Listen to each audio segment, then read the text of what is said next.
নমস্কার, শিপ্রা টিউটোরিয়াল চ্যানেলে সবাইকে তোমাদের স্বাগত জানাই। আজকে আমি তোমাদের দশম শ্রেণীর দ্বিতীয় অধ্যায়ে একটি বিষয়বস্তু নিয়ে আলোচনা করব। তার আগে আমি বলে নিই, আমি মূলত আমার চ্যানেলে 5 থেকে ক্লাস 8 পর্যন্ত মোটামুটি ইতিহাস বিষয়ের উপর অনেকগুলো বিষয়বস্তু আলোচনা করেছি, প্রশ্ন উত্তর দিয়েছি। তোমাদের মোটামুটি অ্যানুয়াল পরীক্ষা হয়ে গেছে। এবার আমি আজকে মাধ্যমিক পরীক্ষা যারা দেবে 2026-এ, তাদের উদ্দেশ্যে আমি এই ডিসেম্বর এবং জানুয়ারি মাসে কিছু ভিডিও দেব আর কি, যেখানে মাধ্যমিক পরীক্ষার্থীরা যাতে আমার দ্বারা উপকৃত হয়, এটাই আমার উদ্দেশ্য।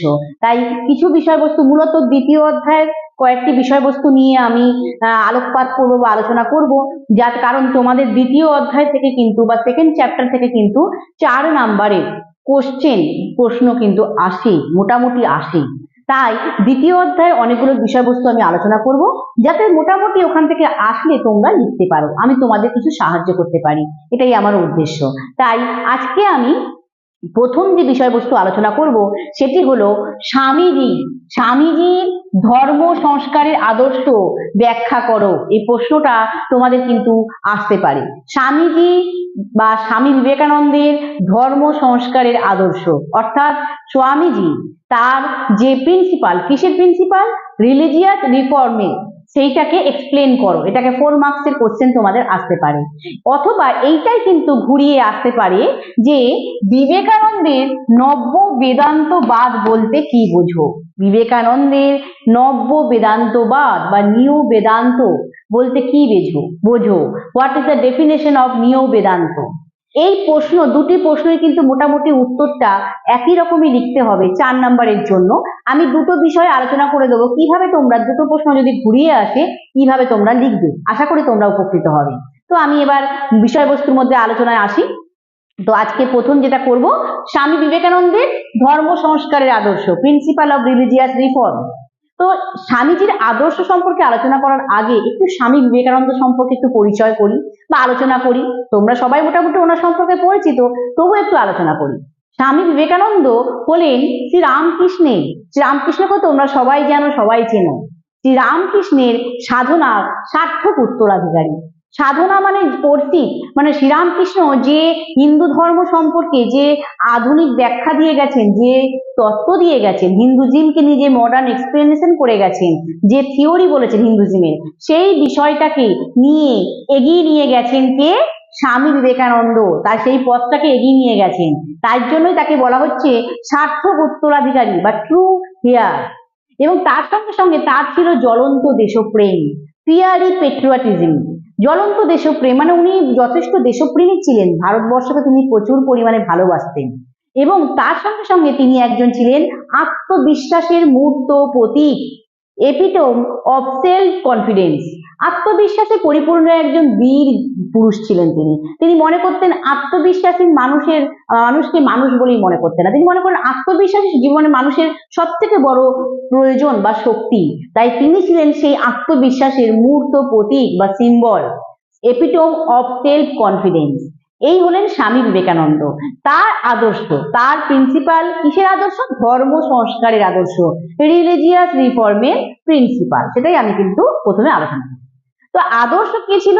ওনার আদর্শ ছিল সর্বজনীনতা ও সহনশীলতা।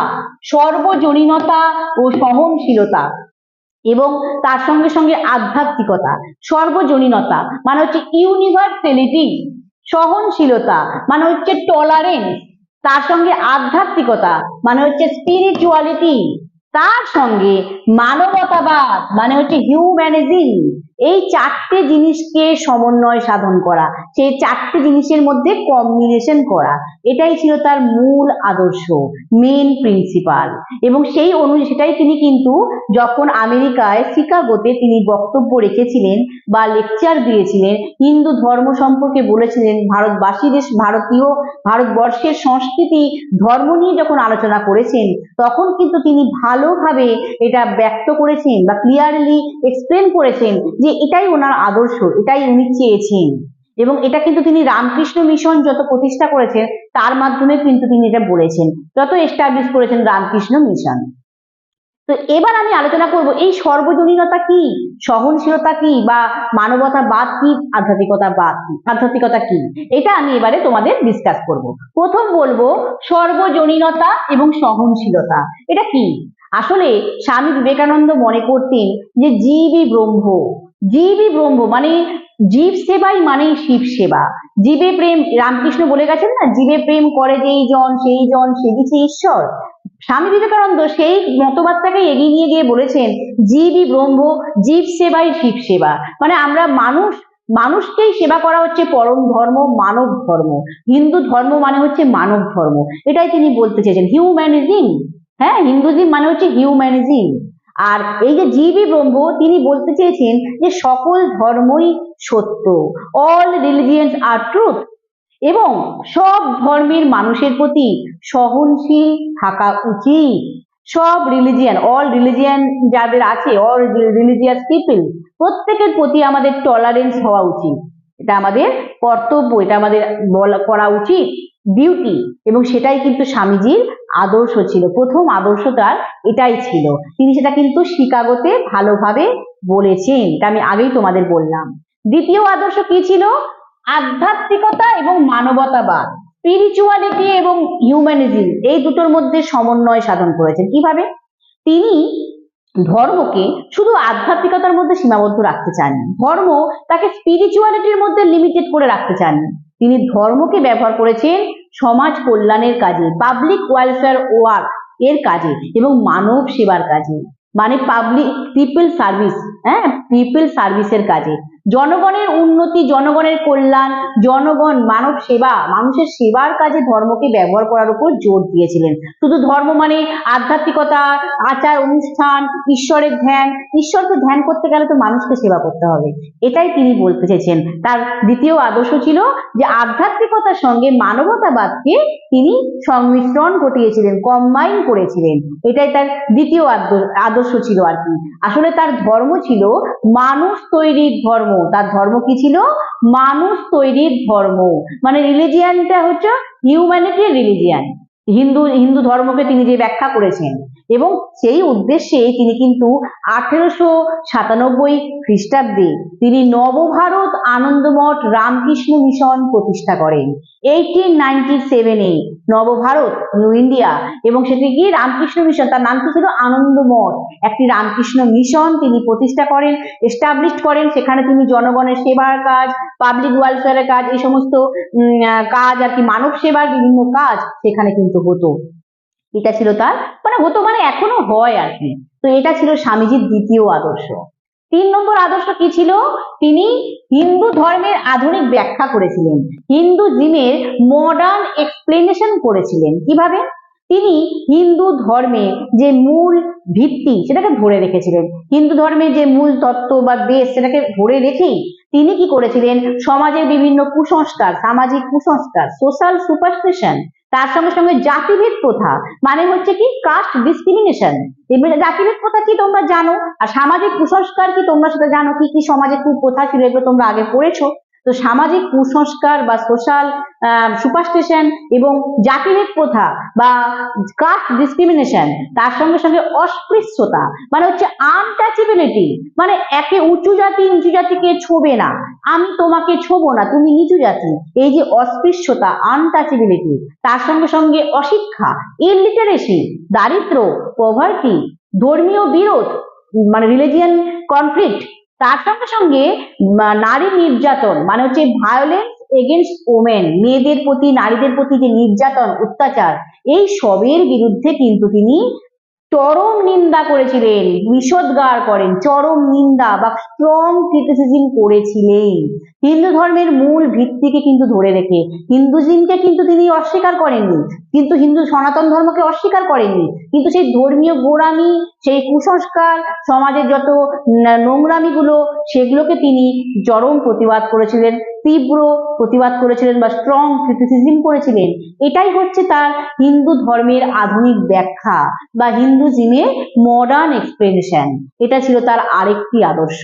এই হলো স্বামীজির আদর্শ।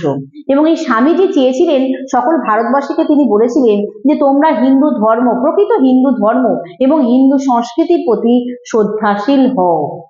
মানে হিন্দুজিম, হিন্দু কালচারের প্রতি অল ইন্ডিয়ান পিপলদের তিনি বলেছেন তোমরা রেসপেক্টফুল হও। আসলে আসলে তিনি কি চেয়েছিলেন? তিনি চেয়েছিলেন যে প্রাচীন এবং আধুনিক, প্রাচ্য এবং পাশ্চাত্য মানে ইস্ট এবং ওয়েস্ট, এবং প্রাচীন এবং আধুনিক, এনসিয়েন্ট এবং মডার্ন যে ভারতীয় জীবন আদর্শ মানে ইন্ডিয়ান যে ফিলোজফি, লাইফের যে ফিলোজফি, সেইটার মধ্যে কিন্তু সমন্বয় ঘটানো, কম্বিনেশন করা, এবং যেখানে কিন্তু উঁচু নিচু মানে আপার লোয়ার, ধনী দরিদ্র, রিচ পোর, নারী পুরুষ মানে মেন ওমেন সবাই একসঙ্গে মিলিত হবে, এবং তার সঙ্গে সঙ্গে কারা মিলিত হবে? বৈদান্তিক মস্তিষ্ক সম্পন্ন মানুষ, বৈদান্তিক মস্তিষ্ক সম্পন্ন মানুষ মানে বেদান্তিক ব্রেন যুক্ত পিপল। বৈদান্তিক মস্তিষ্ক মানে কি? যে মানুষের বেদান্ত সম্পর্কে আধ্যাত্মিক জ্ঞান থাকবে। বেদান্ত কি আমি পরে আলোচনা করছি। বেদান্ত সম্পর্কে আধ্যাত্মিক জ্ঞান থাকবে বা স্পিরিচুয়াল নলেজ থাকবে, এবং সেই মানুষ যুক্তিবাদী চিন্তা সম্পন্ন হবে, তার লজিক্যাল থট থাকবে। সেই রকম ব্যক্তিদেরকে নিয়ে, এবং ইসলামিক দেহ, ইসলামীয় দেহ, ইসলামীয় দেহ মানে হচ্ছে ইসলামিক দৃষ্টিকোণ, ইসলামিক মানে ইসলামীয় যে দৃষ্টিকোণ বা ইসলামিক পয়েন্ট অফ ভিউ, মানে ইসলাম ধর্ম যে প্রকৃত অর্থে মানে সেই ইসলামীয় মানুষ, সেই মানুষদেরকে দিয়ে, এবং প্রকৃতভাবে বেদান্ত সম্পর্কে জ্ঞান যুক্ত সম্পন্ন যুক্তিবাদী চিন্তা সম্পন্ন মানুষদেরকে নিয়ে, সেটা উঁচু নিচু হতে পারে, ধনী গরিব যে কেউ হতে পারে, বা নারী পুরুষ যে কেউ হতে পারে, সকলের সহযোগিতায় একটা নতুন ভারত গড়ে তুলতে চেয়েছিলেন, একটা নিউ ইন্ডিয়া, মডার্ন ইন্ডিয়া গড়ে তুলতে চেয়েছিলেন, যেখানে প্রাচীন ভারতীয় জীবন আদর্শ মানে এনসিয়েন্ট ইন্ডিয়ার যে ফিলোজফি, লাইফের ফিলোজফি, তার সঙ্গে পাশ্চাত্যের কারিগরি জ্ঞান মানে ওয়েস্টার্ন টেকনোলজিক্যাল যে স্কিল, সেইটা নলেজ, তার মধ্যে একটা সুষ্ঠু সমন্বয় সাধন, একটা কম্বিনেশন করা, এটাই ছিল স্বামীজির মূল চাওয়া, স্বামীজির আদর্শ বলতে পারো। স্বামীজি এটাই চেয়েছিলেন। তো এইভাবে কিন্তু তোমরা স্বামীজির আদর্শ আসলে তোমরা উত্তরটা কিন্তু এইরকম পয়েন্ট আউট করে সুন্দর করে ব্যাখ্যা করে লিখবে, নাম্বার পেতে তোমরা বাধ্য। তাই এটা এই প্রশ্নটা যদি আবার ঘুরিয়ে একটু আসে যে নব্য বেদান্তবাদ এটা বলতে কি বোঝো, এর মানে বিবেকানন্দের নব্য বেদান্তবাদ এটা বলতে কি বোঝো, তখন তোমাদের কি করতে হবে? ইন্ট্রোডাকশনটা বা শুরুটা একটু অন্যরকম ভাবে করতে হবে। নব্য বেদান্তবাদ কি সেটা আগে তোমাদের ব্যাখ্যা করতে হবে, তারপর তোমরা এই পয়েন্টগুলোকে তুলে ধরবে। বোঝাতে পারলাম? উত্তরটা এভাবে লিখবে। এবার আমি আসি নব্য বেদান্তবাদ বলতে কি বোঝে সেটা একটু ব্যাখ্যা করি বা এক্সপ্লেন করি। স্বামীজি বা বিবেকানন্দের নব্য বেদান্ত বা নিয় বেদান্ত মানে হচ্ছে অদ্বৈত বেদান্ত দর্শন।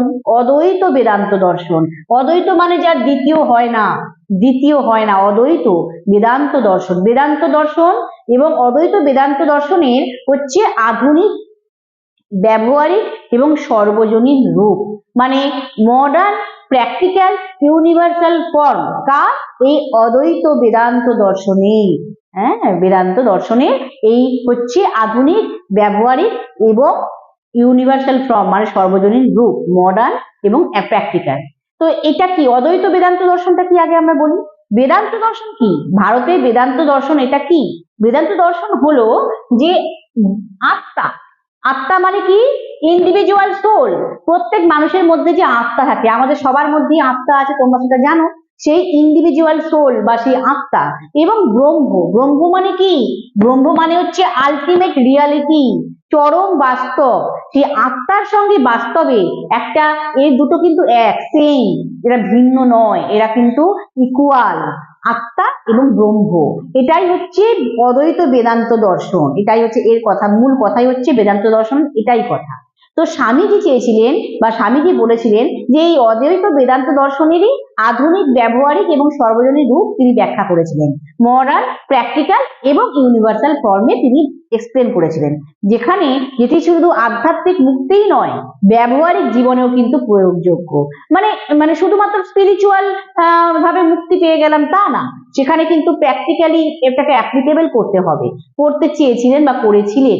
তিনি বলেছিলেন, সেখানে তিনি ব্যাখ্যা করেছিলেন, এক্সপ্লেন করেছিলেন যে সকল মানুষের মধ্যেই ব্রহ্মের উপস্থিতি আছে। ব্রহ্ম মানে ওই যে বললাম আলটিমেট রিয়ালিটি, চরম বাস্তব। প্রত্যেক মানুষের মধ্যেই কিন্তু এই বাস্তবতা জ্ঞান আছে, ব্রহ্ম আছে, এবং সেই বাস্তব বুদ্ধি নিয়েই তারা সেই মানুষের মধ্যে সেবা এবং ঐক্যের ভাব জাগিয়ে তুলতে হবে। সেবা করো, মানুষের সেবা করা সেই জিনিসটা মানুষের মধ্যে জাগিয়ে তুলতে হবে। সার্ভিসিং এবং তার সঙ্গে সঙ্গে ঐক্য, একতা, সবাইকে একসঙ্গে থাকতে হবে, সকল ধর্ম সকল জাতি একসঙ্গে থাকতে হবে, ইউনিটি, এই ভাবটা জাগিয়ে তোলা। এবং তার সঙ্গে সঙ্গে প্রাচ্য এবং পাশ্চাত্য ভাবধারার সমন্বয় ঘটাতে হবে, যেটা আমি আগেও আলোচনা করলাম যে ইস্ট এবং ওয়েস্ট যে কনসেপ্ট সেটাকে কম্বাইন করে চলতে হবে। এটাই ছিল অদ্বৈত বেদান্ত দর্শনের নতুন ব্যাখ্যা, নব্য বেদান্তবাদ যাকে বলা হচ্ছে, নিও বেদান্ত। এটাই স্বামীজির ব্যাখ্যা ছিল বা এক্সপ্লেন করেছিলেন। অর্থাৎ তিনি বেদান্ত দর্শনের যে ঐতিহ্যবাহী কঠোর ব্যাখ্যা, মানে ট্র্যাডিশনাল যে স্ট্রিক্ট এক্সপ্লেনেশন, কঠোর ব্যাখ্যা, সেখান থেকে সরে এসে তিনি সেই বেদান্ত দর্শনকে মানবতাবাদী মানে হিউম্যানিটেরিয়ান এবং তার সঙ্গে সঙ্গে কর্মমুখী করে তুলেছিলেন। মানে কর্ম করো, কর্মের মাধ্যমে ঈশ্বরকে পাবে, সমস্ত তোমার জ্ঞান লাভ হবে। মানুষের সেবা করো, মানুষে মানুষে একতা রাখো, সকল ধর্মের প্রতি সহনশীল থাকো, সব ধর্মই সমান, সব জাতি সমান, সবাই আমরা সমান, সবার উপরে মানুষ সত্য, তাহার উপরে কেউ নাই, মানব ধর্মই আসল ধর্ম। এটাই স্বামীজির মূল কথা, এটাই স্বামীজির আদর্শ, ওনার চিন্তা ভাবনা, ওনার নব্য বেদান্তবাদ মানে নব্য বেদান্তবাদের ব্যাখ্যা। আশা করি তোমাদের বোঝাতে পারলাম যে দুটো প্রশ্ন যদি এরকম ঘুরিয়ে আসে তোমরা কিন্তু এইভাবে লিখবে। এক্ষেত্রে তোমরা নব্য বেদান্তবাদ বলতে কি বোঝো যেটা আমি ব্যাখ্যা করলাম এটাকে আগে লিখবে, তারপর স্বামীজির যে আদর্শগুলো পরপর তোমরা পয়েন্ট করে করে লিখবে। আর যদি স্বামীজির আদর্শ আছে তাহলে স্বামীজি সম্পর্কে যে আমি ব্যাখ্যাটা করলাম, ইন্ট্রোডাকশন দিলাম, তার সম্পর্কে সেটাকে আগে লিখবে, স্বামীজি কি সেটা ব্যাখ্যা করবে মানে উপরে লিখবে, তারপর স্বামীজির আদর্শগুলো পরপর লিখে দেবে এবং শেষে কনক্লুশনে আমি যা যা বলেছি সেগুলো তোমরা লিখে নিতে পারো। তাহলে কিন্তু একটা 4 নম্বরের উত্তর মোটামুটি তোমরা নাম্বার পাবে ভালোভাবে। আশা করি তোমাদের আমি বোঝাতে পারলাম, তোমরা এটা বুঝে তোমাদের মাধ্যমিক পরীক্ষা যারা দেবে তাদের আশা করি তোমাদের কিছুটা উপকার হবে, এটাই আমার উদ্দেশ্য। তাই যারা এখনো শিপ্রা টিউটোরিয়াল চ্যানেল সাবস্ক্রাইব করোনি, মাধ্যমিক পরীক্ষার্থীদের জন্য স্পেশালি বলছি তোমরা এই শিপ্রা টিউটোরিয়াল চ্যানেলকে সাবস্ক্রাইব করো তাহলে, এবং পাশে থাকা বেল আইকন অবশ্যই প্রেস করো, তাহলে নোটিফিকেশন পাবে। আমি পরপর অনেকগুলো বিষয়বস্তু আলোচনা করব, তোমাদের আমার বিশ্বাস তোমাদের উপকারে লাগবে, সেই কারণেই কিন্তু আমার উদ্দেশ্য। এখন আর বেশি দিন বাকি নেই, 1.5 মাস মতো বাকি আছে, মোটামুটি তোমাদের পড়া তৈরি হয়েছে, কিন্তু তার সঙ্গে সঙ্গে আমি যেগুলো ব্যাখ্যা করছি তোমরা যদি তোমাদের এই পড়ার মধ্যে যোগ করে দাও তোমরা নাম্বারটা অবশ্যই পাবে, এটা আমার বিশ্বাস। তো এখানে আমি আমার আলোচনা শেষ করছি। নমস্কার।